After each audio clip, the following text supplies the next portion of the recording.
Everyone is on their own unique path, and there's many things we can gain from others' journeys, but everyone's journey is different. So you may hear something today that is really helpful and new, or you may hear something that's confusing and you have to talk to someone you trust. But I would say ultimately trust your own heart, trust your own path, and see what works for you, and then study the people who have gone before as guides to see if that serves you. Hi, I'm Barb Nangle. I want to welcome you to my podcast, Fragmented to Whole Life Lessons from 12-Step Recovery, where I help people heal their emotional, psychological, and spiritual wounds and make deep, lasting changes in their lives. I'm a boundaries coach who specializes in helping women who say yes when they really want to say no, and who neglect themselves because they're so focused on others. I've coached hundreds of people to create Boundaries by Design, a blueprint for life. I have a free boundary building starter kit at boundariesstarterkit.com. On this podcast, I share my experience, strength, and hope from recovery. I don't support or endorse any particular 12-step recovery fellowship, and I don't claim to speak for any 12-step fellowship. I don't believe that 12-step recovery is the only way to recover. You might need additional help. I'm an avid beachcomber and a formerly closeted fan of the Hallmark Channel, especially the Christmas movies. I wear fingerless gloves almost all year round because my hands are always cold, and I love taking pictures of license plates with my initials BN on them.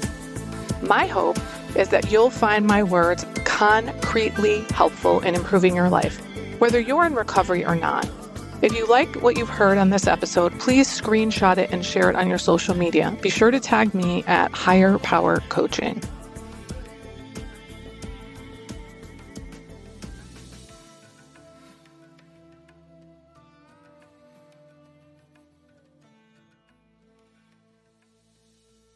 This is episode 290, Connection, Cold Exposure, and Plant Medicine with guest Jessie Harless.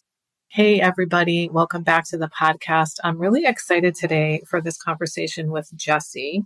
I actually don't remember how I found him. I think I found him on Instagram because his podcast is called something like Recovery for Entrepreneurs. Is that correct, Jessie? Is that the right title? Entrepreneurs in Recovery.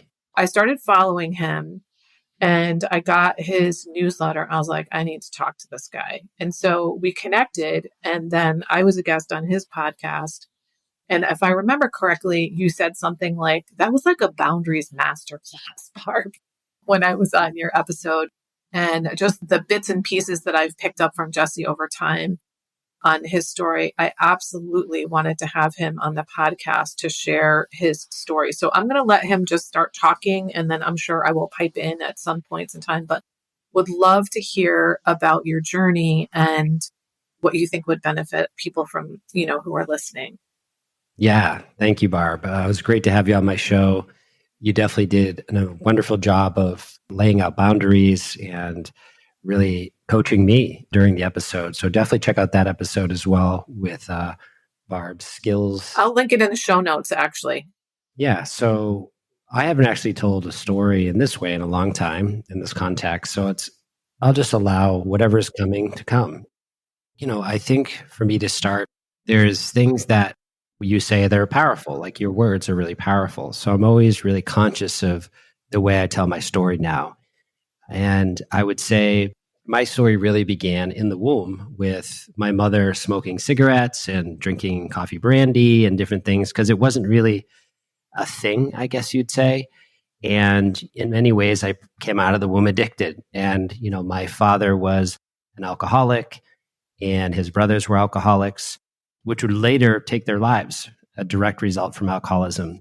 So you could say I was born into addiction, and that's what happened. Addiction tears apart families, and that's what happened to my family. My father left at 3, never came back, was in a tragic accident, had permanent brain damage around that age. And so my dad was alive, but he wasn't in my life at all. So that began the life of Jessie trying to find love through people pleasing and through being the jokester because that's the only way I could receive love in my mind. And in many ways, it was actually the truth. It was the only way because there was a lot of struggles at home. That pattern continued. And eventually, I just wanted to kind of tap out of life by the time I got to high school. What does tap out mean to you? Do you mean like die? Yeah, tap out means like I wanted to give up on trying. What I didn't understand was my nervous system was running my life. I did not know this until many, many decades later. So I wasn't doing anything wrong. It was just my body was trying to keep me safe. And what that looked like was extreme anxiety and really trying to avoid that anxiety. So, in high school, I had an intervention, not because of drugs or alcohol, just because of what I just mentioned. And I ended up graduating, going to college. And when I got to college, I took 17 credits. I was really setting myself up for disaster. And that's what happened. I want to pause you. You said I had an intervention and then you just kind of glossed over that. Like, what does that mean? Yeah, I was late like 55 times, and we had headmasters in my high school. My headmaster had an official letter sent to the homeroom that I would check in on. And I went to the headmaster and she said, "Hey, you're not graduating." So that was the intervention. I was just late so many times. Okay. Once I got to college, you attract who you are. And I attracted people around me who were looking to have fun, but also to numb out. And that's what I did. I found psychedelics, I found cannabis, I found alcohol. And, that's what I started to do on a regular basis. And I ended up failing every class. I ended up being arrested by a state trooper. I got in trouble in a dorm. I got caught for plagiarism, all in my first semester. I don't know if I could hit any more jackpots that first semester, but they let me back another semester because my mom wrote a letter and signed it as me. And they let me back. And then I flunked out. So plagiarism runs in the family. I never even thought of it like that. It's kind of funny. But yeah, that was a pretty extreme first year of college. And I came home and I got a job and immediately found people that were looking to numb out. So eventually, my dad, even though we had no contact for 15 years, I found out he passed away. And the day he passed away, I tried cocaine for the first time. And that was that. I found what love is. That's my nervous system was regulated on that medicine. It's not a medicine, I would say, but it felt like a medicine. Yeah, for you it was. Yeah. So that began this very, let's say, dark time of heavy drug use. And that lasted for a little while until someone around me who I was using with was arrested. And then I had to sort of have my own intervention because, by the way, I was also very, I don't know if secretive is the right word, but you didn't understand the struggle that was going behind these eyes. I would have a full-time job, like I would do these things, but behind the scenes, I was like a functioning addict, alcoholic, if we want to use that term. I ended up ordering prescription medication from Mexico and got caught. And I did it for many months. And when I got caught, it was pretty serious. I didn't know how serious yet. And to sort of have my own intervention, I moved from New Hampshire, where I was living after I was arrested, to Florida because I needed to get clean. I needed to get sober. And I didn't ask for help. I just figured I would be able to move and change my life. The typical geographical cure. And when I got to Florida, I lasted a few months before I started to pick up a lot of the things that I had put down. And I held two jobs. So I was able to hold two jobs as I was a daily cocaine user, alcohol user. And this lasted until it didn't, until the fateful day came where I had an overdose. And I ended up having sort of another intervention from my boss, who told my brother back home that I was struggling. And so I decided to drive home from Florida, which is a long drive, Florida to New Hampshire. And that was sort of my beginning of my detoxification. And as I drove home, I barely made it. I think I made it to New Jersey. I drove straight. And then I got home, and within like a couple of days, I got a call that there was federal warrants for my arrest, and they were looking for me in Florida, and I had just left. And, that's like I would call the hand of the creator. intervening for me so that I didn't do hard time. They said, don't go anywhere. And those federal agents came and they arrested me. Thus began the recovery journey. Okay. So you said you didn't do hard time? So if they would have caught me in Florida, I definitely would have done time in Florida and time in New Hampshire. But fortunately, I had left before they found me in Florida and got home, so they could only charge me for what was happening in New Hampshire. So I never did any hard time, which is another story, because once they arrested me, I was on pretrial and I was looking at 7 to 14 years of federal prison time. But the judge, who I would come to find out during this time, his son was in recovery. So I was very lucky that this judge took compassion on me and understood that what I was doing was not criminal at all.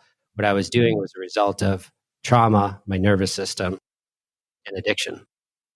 And how many years ago was this, Jesse? Wow.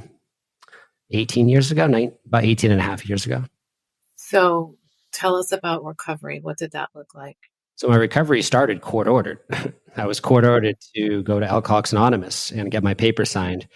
And so the nice part about this court ordered stuff is they court ordered a therapist. And this therapist became one of my closest friends and mentors. And at the time, she was really a lifesaver. She was the space holder of a motherly figure that I needed at that time. And I was able to really get clear about some of the things that were going on behind the scenes in my own trauma. And so she was a godsend. And that's actually why I went on to become a mental health counselor, all these different things. She had a big impact of the way she could hold space. So that was the biggest gift, was Bonnie Halsey, the therapist. Alcoholics Anonymous, I didn't really have an experience where I had deep connection with friends till like I was 2 years into that, but I was forced for 3 years to go. So by the time when I was now choosing to go, I found a very close friend who is still a close friend today. And so I was really fortunate to find that friend through that fellowship. But I was doing many, many things. I've always been really extreme and outside the box. So I was doing many, many things. I was journaling. I was doing affirmations. I was doing all kinds of things. Right away, my gut told me to do these things. No one else did. And that was sort of the foundation, was the fellowship, was religion, was affirmations, journaling, therapy, connection, and a full-time job that I was really, really working hard at. That was kind of the foundation of my recovery in the beginning. And then it evolved. I mean, it's been almost 19 years, so it's evolved, continues to evolve.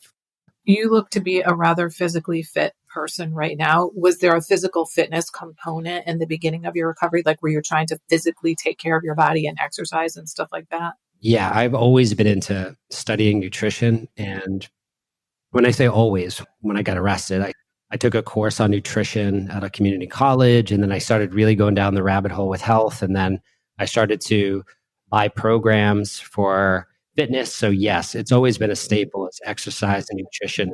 My health and wellness are my number one priorities today. Yeah, for me, it's my nervous system regulation, but it's part of the whole package. But I think, especially when we have trauma, that physical component is so healing because, as they say, the issues are in our tissues. And so taking care of our physical bodies, exercising our bodies, relaxing our bodies is so helpful. Yeah, and I want to clarify trauma. People might be hearing this and be like, oh, he must have been sexually abused or physically abused. None of those things. The trauma I'm talking about is, there is definitely some big T trauma with neglect and abandonment in my dad, but there's also what's called complex trauma or complex PTSD, which is not getting what you needed over a series of decades. And so that was part of that, was not getting certain needs met year after year after year. That can really add up to a nervous system that becomes highly dysregulated right into adulthood. And that's really the source of my addiction. For me, it wasn't a disease or any of those things. It was simply my nervous system and my anxiety and my actual DNA genome, which I would come to find out later.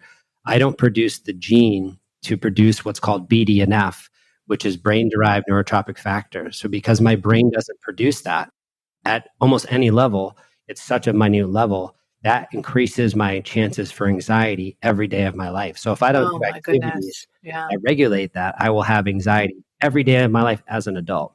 So obviously I had that as a child too, and I didn't know anything about that, of course.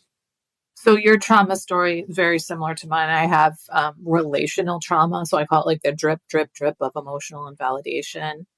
And my main program is ACA, and that's what many people in ACA have, complex PTSD. And it's, when you finally find out that's the diagnosis, it changes everything. Yeah, it's really powerful. It took a long time. And part of the reason it took a long time is we're just catching on to this now. Oh, yeah. I've been studying psychology for over 15 years. I have a master's in clinical mental health counseling. We didn't study any of this when I was going for my master's. And this is in 2014, 2015. This stuff is only just emerging really big, I would say, after 2018, 2020. You're seeing this huge understanding of the nervous system and of complex trauma. So, I'm grateful for where things are going. It's also being overly used, and we're becoming desensitized to the word trauma now, but there's still a happy medium that's sort of there that I like that what's happening. Yeah, it's like the word narcissist is being way too overused too. Same thing. Like once people hear it and it's like you're a narcissist, you're like they might have narcissistic behaviors or Yeah, we all tendencies, do. but that's a Yeah. clinical diagnosis that is extremely serious. But anyway, I'd like to hear some of the most effective things. As I definitely want to hear some stuff from 12-step recovery besides like getting friends. Like what were some things that you learned in there? And then if you want to talk about the elements that we entitled this, the connection, cold exposure, and plant medicine, I'd love to hear about all that stuff. Yeah, so to talk about 12 steps, I definitely have the credibility to talk about the 12 steps. And the reason I say that is because not only was I court ordered for 3 years to have to go, I ended up staying for 15 years and I was all in. So when I say all in, I mean every week without exception. Big book step study, if you know what that is a very extreme, disciplined process through the steps. I took men through that process. Is that the Joe and Charlie method? It's sort of like that. It's a little different than Okay. Northeast, the way they do it, like in New Hampshire, but it's just a very regimented way to do it. And some people they use the word Nazi AA and all these different things, which is kind of extreme, but it was. And at the same time, that's what I wanted. I really wanted to study Bill's story. I really wanted to study the big book. What I'm saying is I ran conferences. I did all these things. I was very, very, very active. So I did everything that I thought I possibly could to get everything I could out of that program. And I did. And I found that the steps there's principles and values in each of those steps. And I was able to extract those and extract values I wanted to live in my own life. After 5 years, 10 years, 12 years of the same thing over and over, you end up learning more and more about yourself and more about that thing you're doing, which was the program. So eventually 15 years in, I found myself right before COVID not being attracted to the 12-step fellowship for several reasons. And I ended up having my own pathway, and especially when COVID hit, of my own recovery. And I wrote a book about it. And I included 12-step recovery in that book because it would be incomplete if I didn't. But there's many, many pathways. And most people don't go the 12-step pathway. Most people find recovery on their own and they have their own pathway. But we don't know that because people, when they hear the word recovery, can be very triggered, especially if they are not addiction related. They get really triggered because of the idea of what 12 steps are and what it involves. So that's where my journey took me, and it took me into psychedelic assisted therapy. So let's hear about that. So you mentioned connection, you mentioned cold exposure and plant medicine. So I'd love to hear about all those. Yeah. So connection's the foundation, of course. That started right away with, connecting with people in the fellowship, right? That's what it's about. It's this deep connection. We hear it all the time. The opposite of addiction is connection, right? So connection was right there from the get-go. I had connection to a mentor, connection to a therapist, connection to a sponsor, connection to all these people. How about a higher power? Did you have a connection to a higher power? I always had a connection to a higher power, even as a small child. I always had this connection towards something that I knew was bigger than the humans around me that were very fallible and hurting me in many ways that I felt. So I always felt there was a deeper connection to something out there, which included nature. I always had that. And when I started to go to religion and churches, it was still that same connection. Now they were just putting names to it. Definitely always that connection there. And I kind of almost take it for granted because it's so part of my life. I guess we can go the cold exposure and then back to the plant medicine. So before I found psychedelic assisted therapy, I found cold therapy. And I found it way before it blew up. So it's been really blowing up in the last, 5, 6 years. But in 2015, I had a friend challenge me to 30 days of cold showers. And I started with a 5-minute straight cold shower, which I don't recommend. I'd recommend 10 seconds or 30 I seconds. was going to say 5 minutes only to start. Well, it gives you a picture of kind of my mentality that I have. So Yeah. I decided that I would take cold showers every day for 30 days after that and straight cold. And so not only did I take him for 30 days, I took him for 5 years straight. What were the benefits is probably what are people asking. So the benefits I found right away was a reduction in my anxiety significantly. Now let's go back to my nervous system. Shit. I'm a nervous system engineer. Like I'm trying to study what is happening with me. I'm going to college for clinical, master's in clinical. I'm trying to figure out the psychology of my mind and others, my nervous system. Which the nervous system stuff didn't really come till later to understand that. But the cold water was doing something in a positive way to my nervous system. And it was also making me very, very resilient to people, especially people who were pushing my boundaries. I felt I could be more standing in my grounded power when I took cold showers in the morning. So, yeah, and that eventually led to me writing a book in 2018 called Smash Your Comfort Zone with Cold Showers, which is a very, very small book. It could have been a PDF, but I wanted to write that because that's kind of the whole next part of this story is Entrepreneurs in Recovery, my business. When I left my job, I wrote a book right after I left my job because I said that would be a good idea. So cold therapy is still a major part of my recovery today. Do you ever take a hot shower ever? Absolutely. But I always end in cold. What ended up happening, the 5 years of every day, never one hot shower was extreme, but it was my experiment. And then eventually I started doing what I called contrast showers, which is what a lot of people do, which is, hot, cold, or hot, and then end cold. And so that's what I do now. But I also do cold plunges in sauna. So that's a whole nother beast because cold plunging is more extreme and sauna is very important for BDNF production. So once again, I'm doing things because I know my genome to be able to make up for the deficits. Okay. So now let's hear about the plant medicine. Yeah, we're really packing it in. Yes, These we are are. big things. I mean, plant medicine we could talk about for hours. And by the way, when people hear the word plant medicine, they're like, what is that? Weed? What is that? Ayahuasca?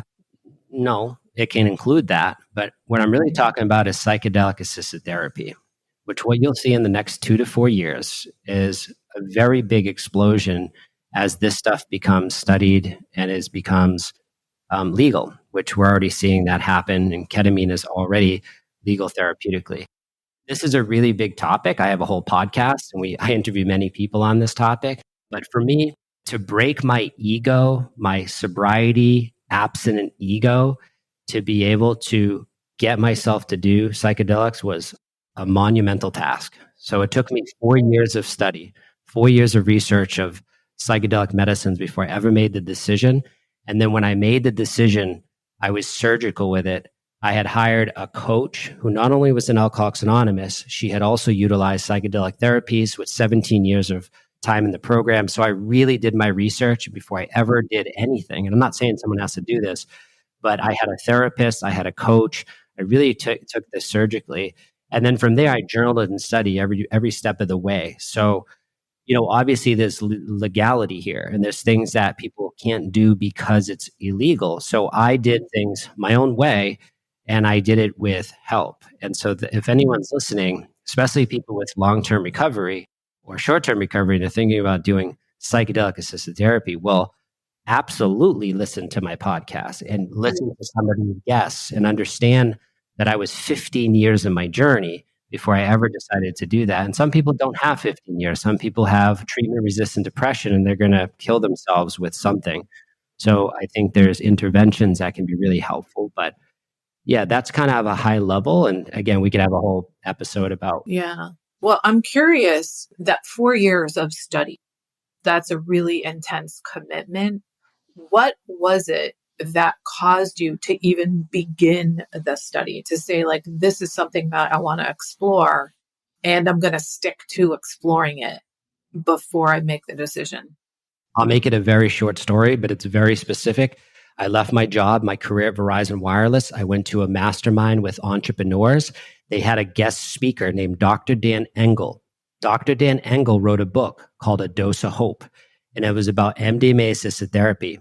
He came off the stage and I pulled him aside and I said, why would someone with 20 years, 10 years, 30 years of recovery, sobriety, do these medicines? And he looked at me really funny and he said, why wouldn't they do them? These are to increase your intuition and connection to God. These are for going to the deepest levels of trauma that these programs didn't get to because they weren't designed to. And I was like, whoa. So he planted this big seed 4 years before.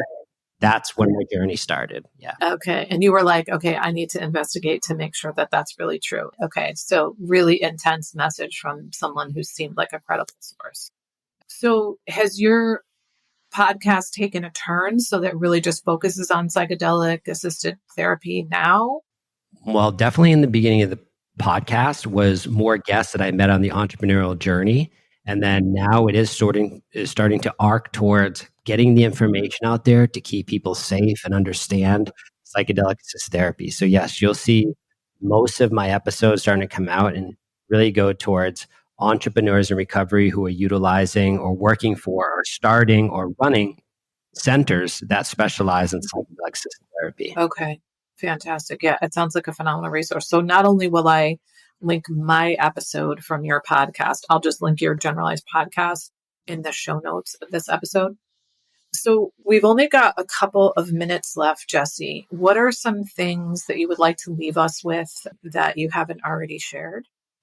Yeah, I mean, I would say everyone is on their own unique path, and there's many things we can gain from others' journeys, but everyone's journey is different. So you may hear something today that is really helpful and new, or you may hear something that's confusing and you have to talk to someone you trust.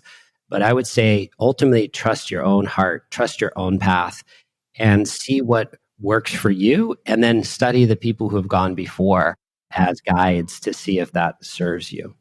Yeah, I think we need to do whatever we need to do that heals us. So I do a lot of reparenting and inner family work. And I know some people hear it and they think it's fucking crazy. Go ahead and think it's fucking crazy. It's healing me in a way you can't even imagine. Like, I feel like my DNA has changed as a result of it. You know, I don't know tons of people who have done plant medicine, but literally every single one of them that I have known, it's been absolutely life-changing in the best possible ways.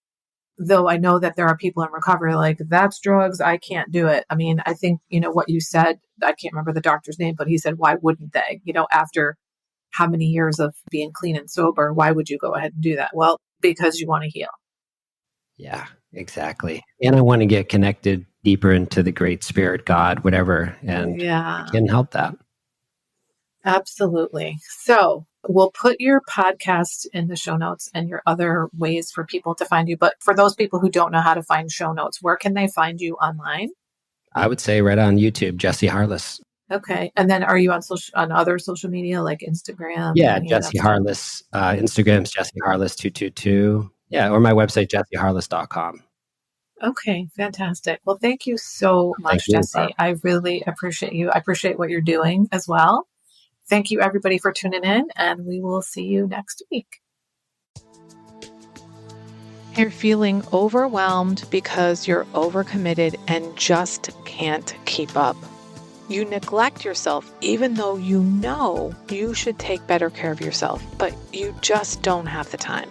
You really want to say no, but just can't get yourself to do it because you don't want to come across as selfish or unhelpful. And you're pretending things are okay with you when they're really not. If this is you, we should talk. Go to barbchat.net and sign up for a free 30-minute call with me about my private coaching. This is for people who are finally ready to make deep, lasting changes in their lives, their relationship patterns, including their relationships with themselves, their partners, family, friends, and colleagues. That's barbchat.net.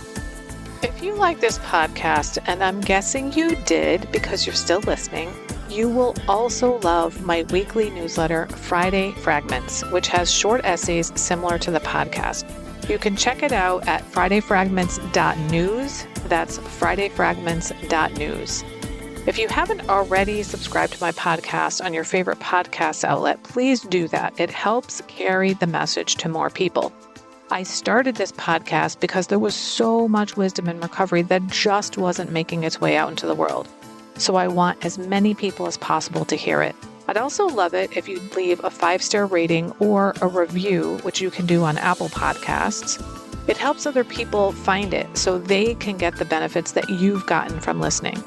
If someone in particular came to mind when you listen to this episode, please share it with them. And my favorite place to hang out on social media is Instagram. I'm at Higher Power Coaching. Please DM me there. I'd love to hear what you got from this episode.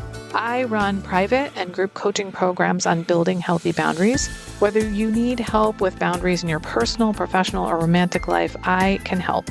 Head on over to barbchat.net where you can get on my calendar for a free 30-minute Better Boundaries consultation. I also do short-term situational coaching to help people make it through specific situations they're going through, such as divorce, empty nesting, preparing for retirement, or any phase where their identity is shifting. Regardless of the type of coaching, my ideal client is someone who is ripe for change. If that's you, I'd love to work with you. My goal with all my work is to help you make lasting changes in your life, like I've made deep, lasting changes in my life. Remember, it's never too late to recover. No one is beyond hope, and healing is possible. Thanks for listening.